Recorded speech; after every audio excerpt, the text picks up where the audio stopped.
Centenaire, chapitre 2. Sur le fronton, il est un oracle. Au fond des mémoires, on parlait d'un epsilon. L'autrice en avait entendu parler par Vassilis Alexakis et s'était prise de passion pour cette idée millénaire. Un epsilon, seul aux côtés du « connais-toi toi-même ». Une lettre comme un pentacle, comme un sceau à la puissance symbolique infinie, protégée par sa discrétion, la polysémie du monde et le relatif dédain que la spiritualité peut produire chez ses opposants. Voilà comment l'idée était arrivée jusqu'à mon esprit. Les étendards eux-mêmes ont des mystères. Comprends-moi, lectrice.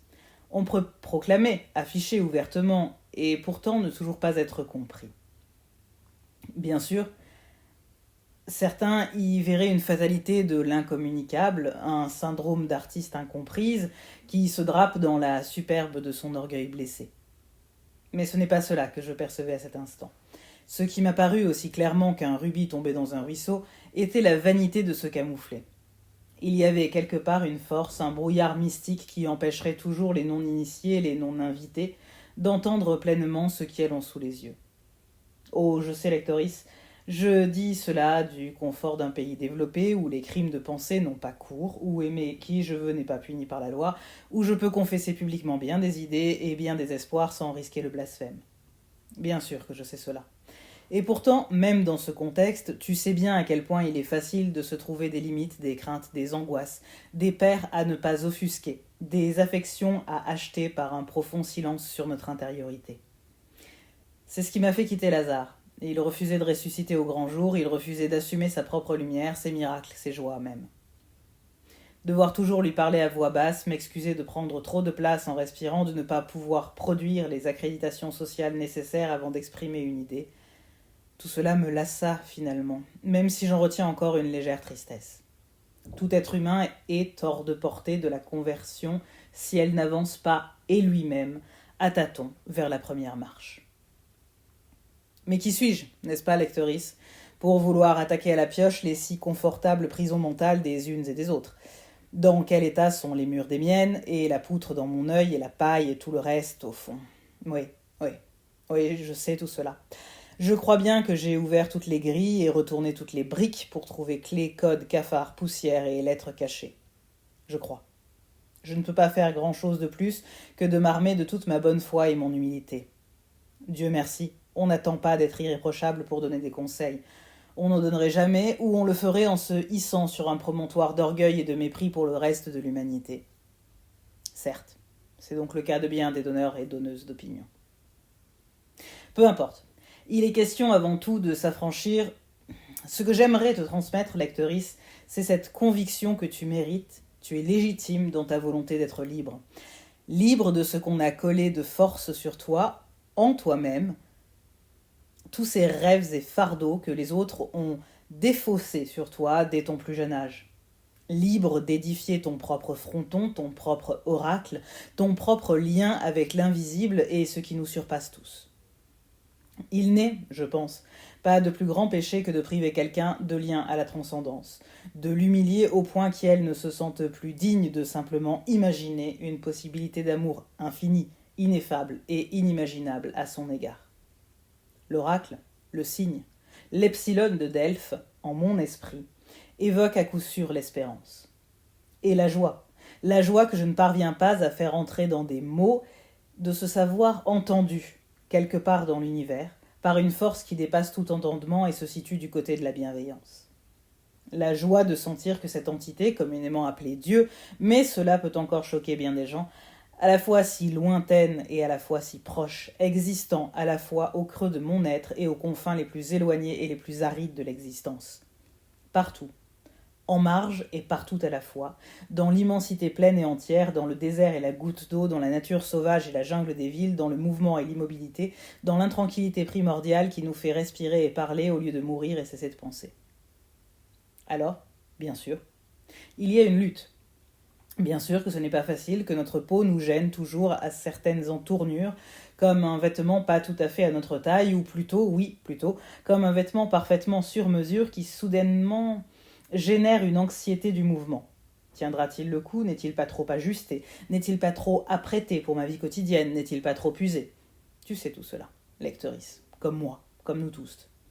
Je t'entends dire, et si ce n'est pas toi, c'est cette autre lectrice là-bas, qu'il s'agit là du destin, d'une lutte perpétuelle avec une enveloppe à domestiquer ou à détester jusqu'à s'élever suffisamment spirituellement pour ne plus avoir à porter le poids de la matière.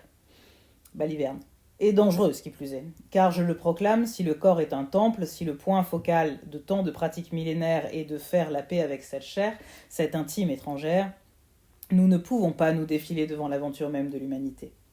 Fusionner, s'approprier, bâtir, décorer, faire à sa main et à son goût ce lieu de vie le plus élémentaire que le hasard et la biologie nous ont livré sans notice, sans bail et même sans clé. Il faudra donc se regarder dans les yeux pour trouver ce fronton à habiter, et pouvoir un jour le quitter en se disant « voilà qui fut chez moi et qui était tendre et confortable ». Lutter pour trouver la droiture et la juste mesure face au miroir, face au monde, face aux autres, face à ces images qui lentement rongent notre estime de nous-mêmes, face aux idées qu'on veut nous faire prendre pour universelles, face à des haines qui peuvent survenir en nos seins contre un trait héréditaire, face à nous, en somme. Lutter pour trouver ce tissage étroit du vivant, ni désespoir, ni haine, ni fuite, ni camouflage. Apprivoiser, aimer, habiter, jouir. Affirmer lentement chaque jour un peu plus fort, un peu plus aisément, ceci est mon corps, ceci est mon être qui se livre si ça lui chante, mais que vous ne pouvez ni nier, ni bafouer, ni dénigrer. Chaque heure, rentrer dans le combat de refuser qu'on te retire la propriété de ta chair. La route est longue, la nuit tarde à devenir matin, et je dis ça alors que le soleil ne s'est même pas encore couché, mais il me fallait une transition poétique, lectrice, après avoir été si grave et t'avoir dressé un programme si lourd. Je sais à quel point ce que je viens de formuler est vertigineux.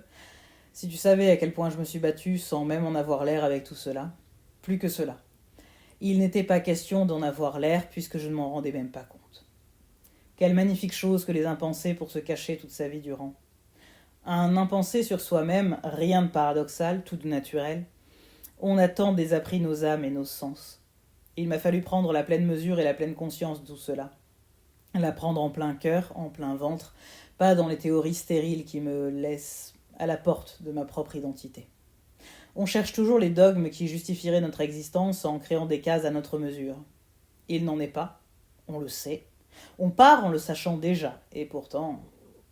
C'est pour ça que j'en reviens à la nécessité de trouver, et je dis bien trouver, son propre fronton, son linteau de porte, son enseigne. Tu noteras que je ne dis rien ici d'un étendard, d'un drapeau. Il n'est en aucun cas question de généraliser ou de porter les couleurs d'un groupe, il est question de trouver chaussure à son pied, de définir son propre département de l'humanité afin de l'habiter pleinement et paisiblement. Étant en paix avec soi-même, on ne pourra qu'être en paix avec le domaine mitoyen. Lent apprentissage encore et toujours, tâtonner sans fin et sans fond, mais certes pas sans sens. Du sens et des sens, évidemment. Tu sais ce qui est le plus étrange ? Cette défiance qu'on a assimilée depuis des millénaires. Si l'on se sent bien dans sa peau, ça cache quelque chose. On ment, on est orgueilleux, on se trompe, ça ne durera pas. Dis-moi, qu'est-ce que j'oublie dans la liste ? Ah oui, la splendide crainte de l'autosuffisance. Si l'on n'est pas en carence, on est voué à la solitude. Restons donc à contempler notre mal-être, et n'y touchons surtout pas, s'il est si capital que cela pour attirer d'autres mal-être, pour pouvoir jouer à des équilibres de pouvoir, de domination, d'influence, invoquer un magnétisme quelconque et des équilibres de nécessité. Vois-tu, lectrice, du haut de ma modeste personne et de mes talons carrés de 12 cm, je ne crois pas à ce que je viens d'écrire. Je l'ai entendu souvent, évidemment, mais jamais cela ne s'est inscrit comme un refus de sauvegarde de l'information, sans doute. Du haut de ma très incertaine certitude sur ma propre identité, à laquelle on a souvent attaché le nom d'arrogance, je cherche à être debout en moi-même. Je cherche une sorte de droiture morale perpétuelle. Je cherche, comme c'est le thème, à atteindre le fronton de ma propre vérité pour lui rendre hommage. Si je te connaissais mieux, lectrice, j'oserais te le décrire. Mais j'ai un peu de pudeur là-dessus et j'ai la crainte d'entrer dans une longue liste d'étiquettes qui serait fort ennuyeuse. Là n'est pas la question. Je tente de construire avec les blocs que j'ai un habitat agréable, tu l'auras compris. Dans ce foyer, j'entretiens l'intime flamme de la vérité, de l'espoir, du désir et de la vie. étant ce phare, comme toi, lectrice, qui est aussi un phare, que tu en sois consciente ou non. Et même si tu préfères t'affubler d'un autre nom d'architecture, libre à toi de le faire, je reste campé fermement en ma certitude d'attirer un autre phare tout aussi chatoyant pour échanger des histoires de mer, d'embrun, de restauration de vieilles pierres, de créatures marines qui parfois reviennent encore nous hanter, d'apparition de la Vierge ou de l'Esprit planant sur les eaux. Car je veux le proclamer encore plus distinctement. Vivre avec, aider, soutenir, c'est bien autre chose que s'apitoyer et se plaindre l'un l'autre. Au risque de me décevoir moi-même, je tombe dans une banalité abyssale de développement personnel. Se tirer vers le haut, pas vers le bas, faire la route ensemble, regarder dans la même direction, etc. Mais je nuance en parlant de fronton et de linteaux de porte qui se rencontrent. Je nuance en parlant d'individualité qui ne cherche ni à se fondre, ni à se confronter, ni à se changer. Je parle de maçonnerie qui s'agence agréablement. Je parle de tumulte mitoyen. Je parle d'espace sécurisant en soi qui rayonne suffisamment pour permettre aux autres de comprendre comment en mettre en place en leur sein. Je parle de brasiers qui se répondent, je parle d'empires qui cohabitent sous le même toit, je parle d'amour, sans oser le nommer. Je parle de l'insondable amour que l'on imagine de Dieu, je parle de celui que l'on ressent quand soudain nous touche la grâce. Je parle de cette douceur infinie qui nous submerge alors, de sentir ce regard bienveillant nous embrasser si fort. Je parle aussi de ce vertige soudain auquel je n'étais pas préparé, de découvrir en moi-même un puissant fond d'amour pour un autre être humain dont on voudrait être le port d'attache.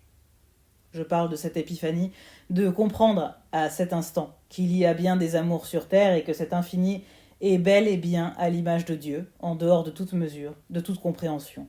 Et pourtant. Pourtant, j'en parle comme des milliards d'êtres avant moi, pourtant, je le ressens et je le respire d'une manière neuve et résolument unique. Je parle d'oracles, des mystères bien trop grands pour les mots qu'ils doivent être mis dans des symboles, et ces symboles sans cesse réinventés et réinterprétés par qui les voit, sans pour cela changer un gramme de la profondeur avec lesquelles ils furent créés et gravés en premier lieu.